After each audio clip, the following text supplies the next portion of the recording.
So today really is about the magazine that we're talking about, that we're launching is called STANDOUT Marketing. So the gist of today is generally about, standing out in this noisy space that we've got now, online and any tips or insights that you could give. So, I've got a few questions, but if there's anything you think I haven't covered that you think would be of value to our readers, we're launching to, I think it's nearly 100,000 now subscribers, which is really exciting. And so, just to pass on advice, I think, I'm a marketer by my background, but even I sometimes sit and scratch my head and think, I'm not sure which way to play this one. There's just so many choices. So, So the first question I have for you, which may be a tough one in the sense to narrow it down, but what would you say would be the one thing that if someone, a business owner now, they just, they had to focus on just one thing to help them stand out online, what do you think that should be? I actually believe it should be something different for almost everyone. I don't think there's one channel, one network, one practice that every person should absolutely invest in. I would say potentially the exception to that is I think that you should make your website and your email list the center of all your web marketing campaigns, because those are channels and sources that you can fully own and control. And for the last 20 years, 30 years, even they've been incredibly powerful, malleable, controllable sources. And I expect that will be one of the few channels that lasts in that way, as compared to Facebook, Instagram, LinkedIn, Twitter, Reddit, YouTube, your Google account, Google website, Google local business page. All those things are out of your controls in one way or another. Yeah, that's really good advice, actually, because I think that's where, a lot of business owners get lost, is that they're, I've got to do my Facebook. And look, I agree. I think it's a very good advice that it's not a one size fits all, and it depends on who you're, and I'm going to actually touch on another question later about who to target. The one thing I'd add to that is when you're trying to think about which channel should I invest in, which tactic should I invest in, which one's right for me, I always urge folks to look at the intersection of three things. The first one is, where is my audience? Where do they actually participate and pay attention? Where can I find them? Do a lot of them follow and engage heavily on social media? Do a lot of them follow and engage heavily on visual media platforms like an Instagram or a Pinterest? Do they follow and engage on YouTube? Do they listen to podcasts? Do they go to conferences and events? Whatever it is, right? That's one. The second one is, what's something that you're passionate about, personally passionate about? I never, ever see business owners who are also doing marketing succeed at a channel that they personally dislike. It just, it turns out, even if they think, well, I should probably be on Facebook. I kind of hate Facebook, but I think it's the right place for me to play. I guess I'll post my updates there.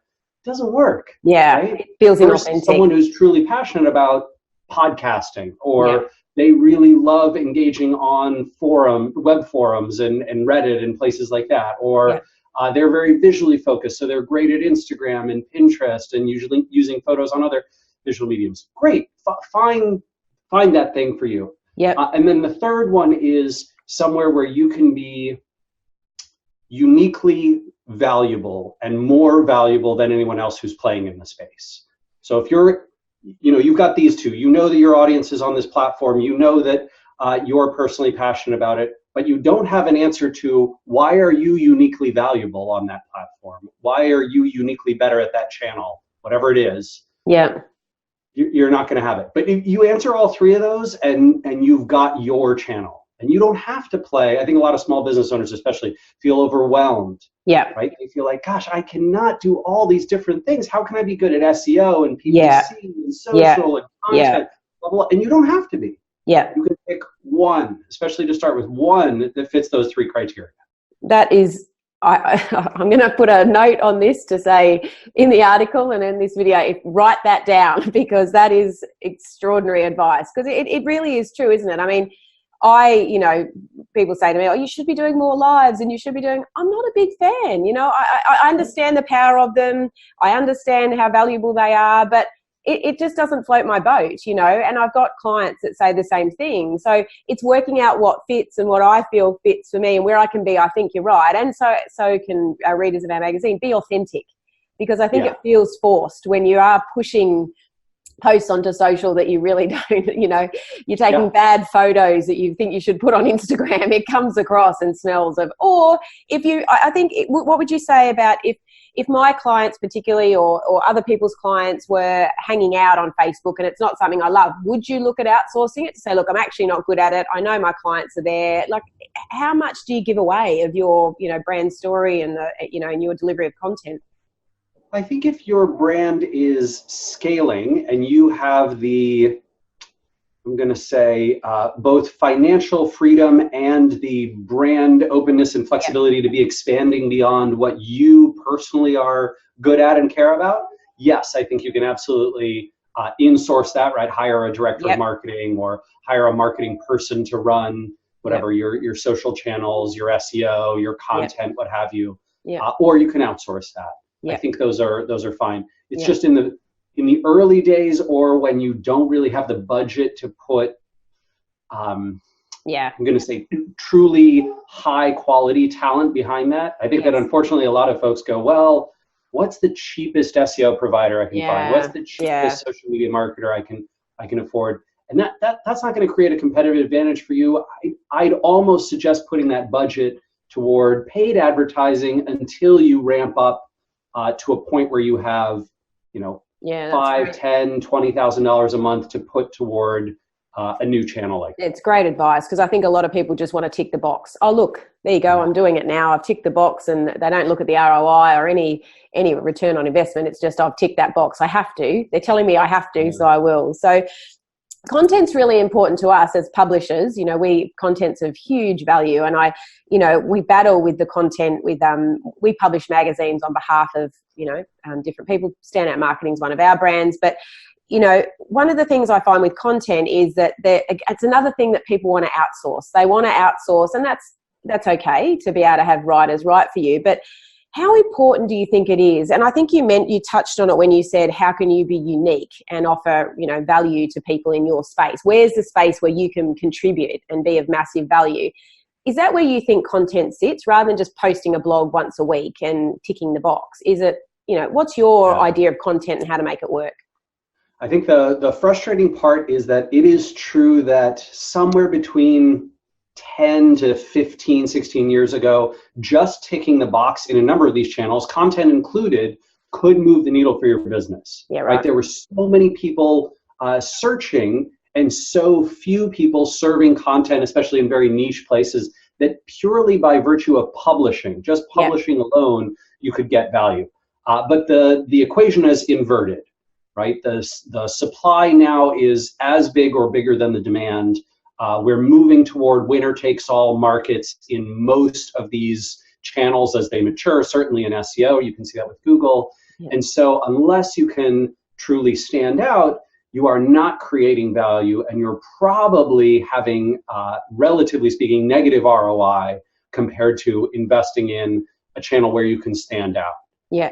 What I would say, though, is there's a frustrating challenge here, right? So folks often look at a correlation. They see those who produce a lot of content are often very successful, and the world of artists as well, right? When they analyzed very, very successful musicians, for example, very successful painters, one of the things that all the research says is that the time when you are producing the most is often the time when you're also producing your most successful work.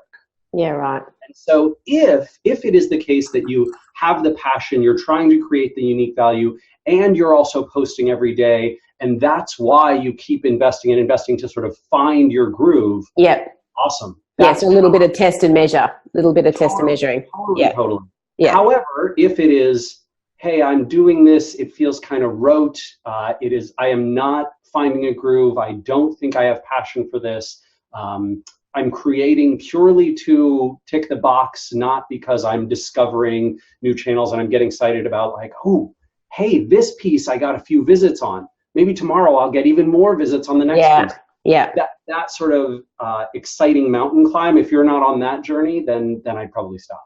Yeah, I think if in general, in your business, if it's not an exciting, after reading your book, if it's not an exciting mountain climb, there's too many to go through that if you're not enjoying when it. it comes to marketing tactics, look, if you're talking about, well, I have to do bookkeeping. Yes, you have to do bookkeeping. Yes, it's not exciting. It's not a mountain journey. You have to do it. But when it comes to marketing tactics, I think the opposite's true. Absolutely. And you mentioned in a blog that I read when I was researching our interview that it was interesting actually, because we do a lot of focus in marketing, and as marketers, and I'm sure you've seen this a lot, is, focus on the customer avatar and the persona. But I thought it was a really interesting point you made where you said, actually, yes, they're important, but how about looking at the journalists, influencers, podcasters, authors, and all those people in your space? And it's a really smart tactic. So explain that a little bit more about how to target those people. What are you suggesting? Yeah, basically, when you are creating content, and that could be content that sits on your own website or content that you're creating for third-party sites like YouTube or Medium, or it could be creating content for social media. I think one of the problems is the repetition of this advice, which I think is probably, maybe again, used to be good 15 years ago, is no longer good today, which is create the content that your customers want to find. And that is somewhere between poor and mediocre advice today. And the reason it's somewhere between poor and mediocre is because very frequently your customers are not directly influenced by your brand yet, unless your brand is big and powerful and that's the biggest megaphone in your world. That's not who they're listening to, right? They're listening and paying attention to social media influencers and podcasters and bloggers and writers and authors and journalists and speakers at conferences and events and all kinds of people and publications that are who they pay attention to. Creating content for those people, the influential publications and people, has incredible outsized return, because those folks are constantly looking for, hey, what am I going to share and amplify today? What am I going to write about, speak about, talk about, listen to, broadcast, tweet about, et cetera, et cetera. They need your content. If you can serve them well, you can then reach the audience you want to reach, just one degree of separation away. And that is incredibly powerful. I have found that to be a far more consistently successful tactic than trying to create content for the audience themselves. That's just such fantastic advice. Honestly, it's almost like you need to say to, these business, who are, and I'll lead on to a really great tool that's being developed at the moment that could possibly help you do that. Segue. Basically, I think it's fantastic to say, like, who are those people? Like, who are the people that matter in your space? Who are these authors, podcasters, and have a conversation with them, like we're having today. And, people will be surprised at how generous people are, either with their time or, connections. And I think the human connection is remarkable. Don't just hide behind an email and stalk them on Instagram. Reach out to them and find, the people that you can connect with. And I think that's remarkable advice. It's almost like they're a key account for you as a business. These are key account holders that you nurture just like you would a large customer. It's classic PR, right? Public relations, just sort of scaled to the technology and web world that we live in today. Yeah, definitely. And I think that's the thing, we do a lot of PR, but we get greater success in the nurturing of the, relationships you mentioned, like influencers, podcasters, authors, than we do out of the big newspapers. We actually get more penetration, better results. We've had one of our clients on 30 Minutes on a radio station, huge radio station. It was good, but we got better results from her forming a JV with an influencer in her space. A joint venture. I think the interesting thing is there's this, I don't know exactly how to put it. There's like a big media, classic media creates a brand impression of seriousness and quality, but those smaller influential sources, the ones that you haven't necessarily heard of, but that have more targeted reach, those ones tend to drive exactly the visitors you want in much greater volume. than the big media sources. 100%. And a warmer visitor too. Yeah, and a warmer visitor for sure. So playing both of those can actually be really smart, right? On the branding side, like, oh, I've heard of them. I saw them covered.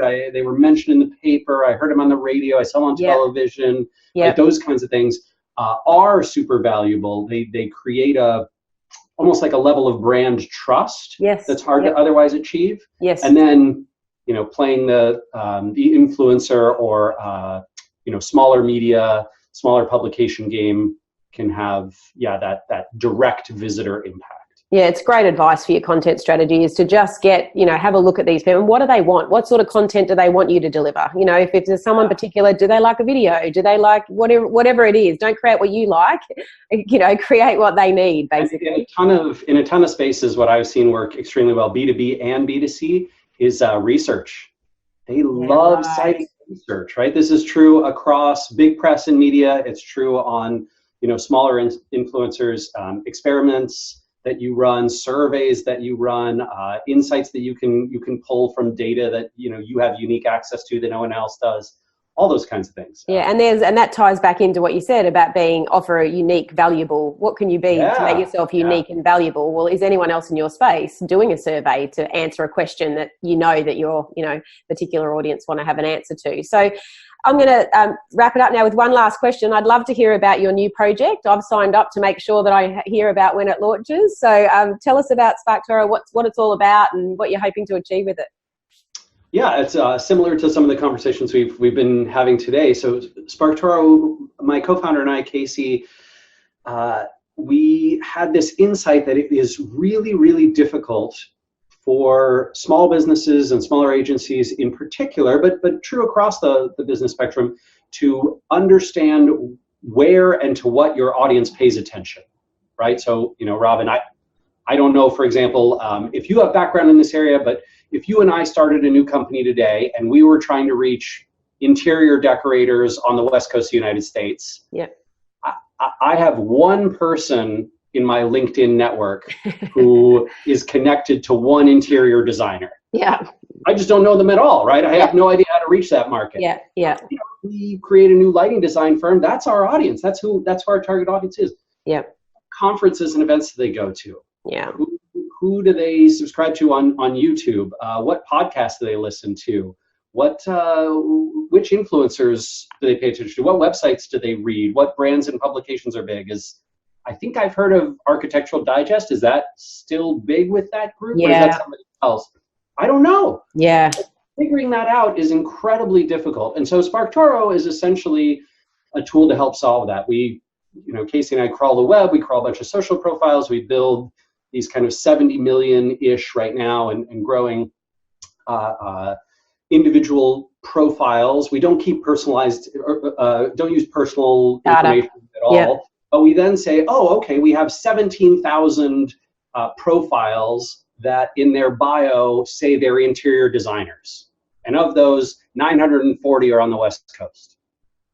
Okay, nice. What are the 940 in aggregate, right? What are the things what are the podcasts they listen to the most? What are the websites they visit the most? What are the social accounts they follow the most? What are the events and conferences they talk about the most? What are the hashtags they use the most? Great, now you and I can do, audience research at scale, high quality, right? Because this is not survey data. No. We're not asking them, hey, which podcast do you listen to? You get a bunch of bias. We're actually looking at all the stuff they share and amplify. And there's enough of them online doing this stuff regularly in public ways that software can do it. Software can tell you. It's just, what a tool. I've even just worked with a client recently, and it's something I get pulled into occasionally. It's not what I do, but they've, I've got this budget, marketing budget, reasonable, but 6 and up, nearly 7-figure budget. Where should I spend it? Yeah. And I think unfortunately, because that data is so hard to get, marketers tend to just throw it all at Google and Facebook and say, you do the targeting for me. Yeah. But those platforms are getting incredibly expensive and competitive, and so the ROI is really low as compared to if you can find the right sources of influence and you can go directly to them, you can have campaigns that are incredibly high ROI because your competition doesn't know. Yeah. that's kind of what we're really trying clever. to spark Yeah. grow. It's such marketing intelligence. I mean, it really is. I mean, you know, it's rather than I'll scattergun my marketing and see where it sticks. You know, it's, you know, the water pistol comes out. It's actually targeted to be, you know, it's just remarkable. So when's it all happening, and when are we going to have access? We are, as you and I are having this conversation, we're in the process of running a beta with a couple hundred folks and getting feedback from them. We should have that first round of feedback finished by the end of this week, and then depending on how that goes and the next round, my suspicion is we will get to a launch sometime in September or October. So not too far away. Yeah, that's very exciting. Well, I can't tell you how much I've enjoyed this chat. It's been an absolute pleasure to meet you. Thank you so much. And I'm heading over to LA at the end of the year, so I might have to tap on your door and take you out for Well, definitely let me know if you make it up to Seattle, and let's stay in touch. Yeah, definitely. Thank you so much. I really appreciate it. My pleasure, Robin. Thanks. Great to meet you. Thank you. Bye. Bye.